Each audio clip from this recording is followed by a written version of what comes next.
ఆ సాతాను పేతురులోనే దూరాడండి. పేతురులోనే దూరాడు. ప్రభు అన్నాడు, నేను ఇదిగో లోక పాపముల నిమిత్తం మనిషి కుమారుడు నా ప్రాణం అర్పించడానికి వెళతానని చెప్పినప్పుడు పేతురు అన్నాడు, నేను వెళ్ళడానికి ప్రభు అన్నాడు, సాతానా నా వెనకకి. ఎవరితో అన్నాడు? యేసయ్య పేతురుతో అంటాడు. కానీ ప్రభు అంటాడు, సాతానా అంటే పేతురుని సాతాను అని సంబోధించాడు. అంత గొప్ప శిష్యుడైన పేతురులోని సాతాను దూరాడు. మరి ఈ వ్యక్తుల్లో దూరడని తప్పకుండా దూరతాడు. మనం చేస్తున్నది దేవుని సేవ, దేవుని రాజ్యం కొరకు మనం బ్రతుకుతున్నాం. దీనికి విరోధంగా పోరాడుతున్న సాతాను ఆయా వ్యక్తుల్లో దూరి ఎప్పుడు కూడా మన ఆటంకపరచడానికి ప్రయత్నం చేస్తూనే ఉంటాడు. అయితే మనం మాత్రం వ్యక్తులతో పోరాడొద్దట. మనం దురాత్మలతోనూ, ప్రధానులతో, అధికారులతోనూ, అంధకార సంబంధులకు, లోకనాథులతోనూ హల్లెలూయా.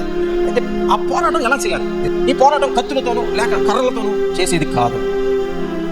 ఇక క్రైస్తవులందరి మీద వాళ్ళు దాడి చేస్తున్నారు, మనం కూడా ఎదురు దాడి చేద్దాం, గన్నులు పట్టుకుందాం, పిస్టల్స్ పట్టుకుందాం, కర్రలు పట్టుకుందాం, కత్తులు పట్టుకుందాం. ఆ పోరాటం చేసే పద్ధతి మనది కాదు.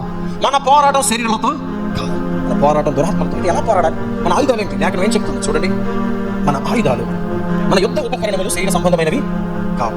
మన ఎలాంటివి అంటే మన ఉపకరణములు ఆత్మ సంబంధమైనవి. వాటి పవర్ ఎట్లా ఉంటుందట? దుర్గములు. సాధారణ తన దుర్గములు కట్టాడు, తన కోటలు కట్టుకున్నాడు. అనేక మంది గొప్ప గొప్ప మనుషులు ఈ లోకంలో అధికారులలో వాడు పెద్ద దుర్గాన్ని వాడు కోటలాగా మారి వాళ్ళని వాడుకుంటాడు. వాళ్ళను పడగొట్టగలిగిన శక్తి మన ఆత్మ సంబంధమైన ఆయుధాలకు ఉన్నదట. దేవునికి స్తోత్రం.